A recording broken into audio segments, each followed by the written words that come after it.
शुभ अपराह्न बच्चों। संस्कृत व्याकरण निधि के अंतर्गत आज हम पढ़ने जा रहे हैं सर्वनाम। हिंदी में आपने पढ़ा होगा, तो आज संस्कृत में हम सर्वनाम पढ़ेंगे। क वर्ग और ख वर्ग दो प्रकार के यहाँ पर वर्ग हमें दिए हुए हैं। क वर्ग में वाक्य कुछ इस प्रकार हैं। केशवः विद्यालयं गच्छति, लता एका चतुरा बाला अस्ति। और ख वर्ग में सः एकः श्रेष्ठः छात्रः अस्ति, सा प्रतिदिनं पाठं पठति। तो इन वाक्यों के आधार पर ही इन वाक्यों का निर्माण हुआ है। अब देखिए कैसे। यहाँ वाक्य है केशवः विद्यालयं गच्छति, और यहाँ पर कहा कि सह कौन? सह यानी वह कौन? केशवः एकः श्रेष्ठः छात्र अस्ति। केशव एक श्रेष्ठ छात्र है, केशव विद्यालय जाता है, वह एक श्रेष्ठ छात्र है। वहाँ केशव न कह के यहाँ पर सह कहा। लता एका चतुरा बाला अस्ति, लता एक चतुर यानी बुद्धिमान बाला बच्ची है, सा प्रतिदिनम पाठम पठति। यहाँ लता न कह के क्या बोला? सा। तो वह प्रतिदिन पाठ पढ़ती है। ठीक है। अब यहाँ पर समझने वाली बात क्या है? यहाँ पर समझने वाली बात यह है कि क वर्ग के प्रथम वाक्य में केशवः संज्ञा पद का प्रयोग हुआ है। ख वर्ग के पहले वाक्य में केशवः के स्थान पर सह सर्वनाम पुल्लिंग एकवचन का प्रयोग हुआ है। क्योंकि केशवः संज्ञा पद पुल्लिंग एकवचन है, इसलिए जो सह का प्रयोग किया वह भी सर्वनाम पुल्लिंग एकवचन का प्रयोग इसके स्थान पर किया। एकवचन है इसलिए एकवचन का ही प्रयोग किया। ऐसे ही क वर्ग के दूसरे वाक्य में लता स्त्रीलिंग एकवचन संज्ञा का प्रयोग हुआ है। लता स्त्रीलिंग शब्द है, जानते ही हैं आप।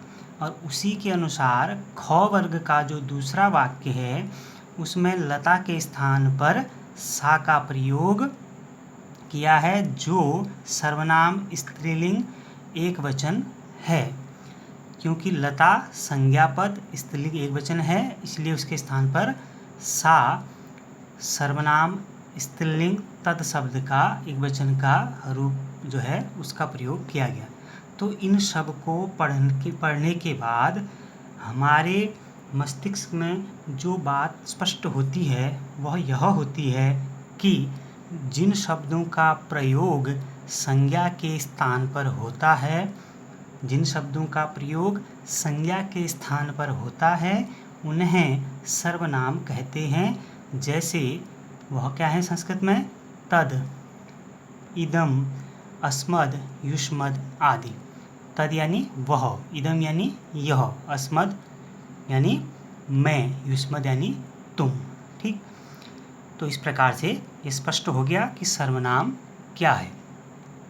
संज्ञा शब्दों की भांति सर्वनाम शब्दों के भी तीन लिंग, पुल्लिंग, स्त्रीलिंग और नपुंसकलिंग तथा तीन वचन, एक वचन, द्विवचन और बहुवचन होते हैं।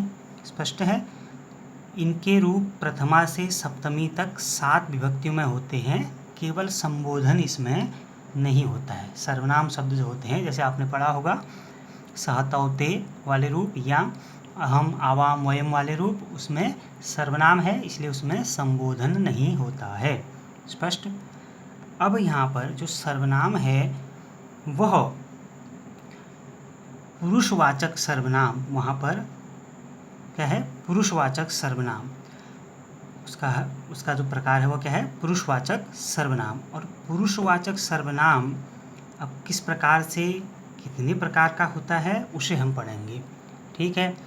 तो बोलने वाला व्यक्ति अपने लिए, सुनने वाले के लिए तथा किसी अन्य के लिए जिन शब्दों का प्रयोग करता है वह सारे पुरुषवाचक सर्वनाम के अंतर्गत आते हैं। चाहे मैं बोल रहा हूँ आपको, किसी और के लिए, तो ये सब पुरुषवाचक सर्वनाम के अंतर्गत आते हैं। अगर इन्हीं को, मैं, तुम और वह को हम अलग अलग करें तो फिर वहाँ पर पुरुषवाचक सर्वनाम के जो है 3 भेद वहाँ पर होते हैं।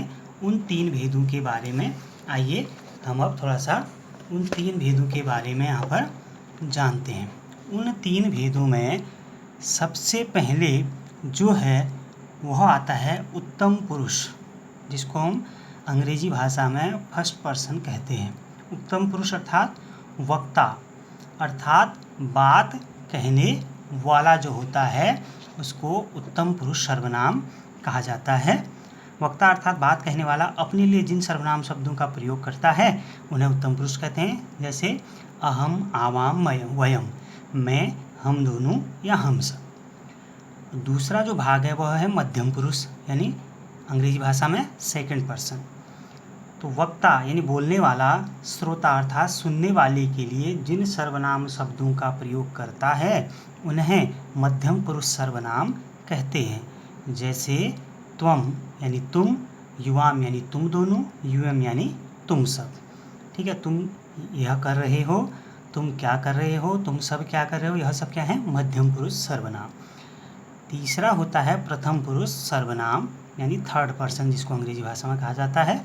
हिंदी में इसे अन्य पुरुष भी कहते हैं। वक्ता द्वारा किसी अन्य संज्ञा के लिए प्रयुक्त सर्वनाम शब्दों को प्रथम पुरुष कहते हैं। जैसे मैं और आप बात कर रहे हैं, किसी तीसरे के विषय में कर रहे हैं, तो वह प्रथम पुरुष यानी अन्य पुरुष या थर्ड पर्सन सर्वनाम है। जैसे सह यानी वह, तव यानी वे दो, और ते यानी वे सब। ठीक है, तो इस प्रकार से यह सर्वनाम और उसके भेद हैं। सर्वनाम और उसके अंतर्गत आने वाले पुरुषवाचक सर्वनाम के भेद हैं। संस्कृत में सर्वनाम के अंतर्गत जो फिलहाल आपके पाठ्यक्रम में है वह इतना ही है। बस इसी को विस्तार से आगे प्रथम पुरुष के, मध्यम पुरुष के, उत्तम पुरुष के जो सर्वनाम हैं उनके रूप एक एक करके आप आगे पढ़ेंगे, जिसमें अस्मद यानी अहम, आम, वयम, युष्मद यानी त्वम, युवाम, यूयम। ठीक है, यहाँ तत् शब्द के सह, तौ, ते, इस प्रकार से रूप वहाँ पर आगे चलेंगे। ठीक है, उनको हम आगे फिर पढ़ते रहेंगे आगे की कक्षाओं में। तो आज के लिए हमें इतना ही समझना है। 3 पुरुष यहाँ पर मुख्य आपको समझना है। सबसे पहले सर्वनाम की संज्ञा के स्थान पर जिसका प्रयोग होता है उसे सर्वनाम कहते हैं।